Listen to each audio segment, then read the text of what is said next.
Oh, sige ma'am, sir. Mag-holding hands kayo habang naglalakad sa tabing dagat. Napakaganda ng sunset. Kuya, sabi mo white sand beach to? Bakit parang nasa palaisdaan ng hito kami? Lumulubog ang sapatos ko.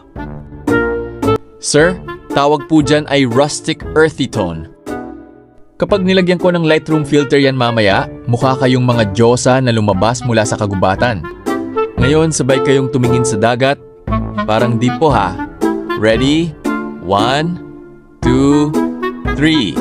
Smile. Ayos. Grabe. Parang magazine cover. Saktong-sakto. Ayun na. Ang ganda. Worth it ang putik at effort.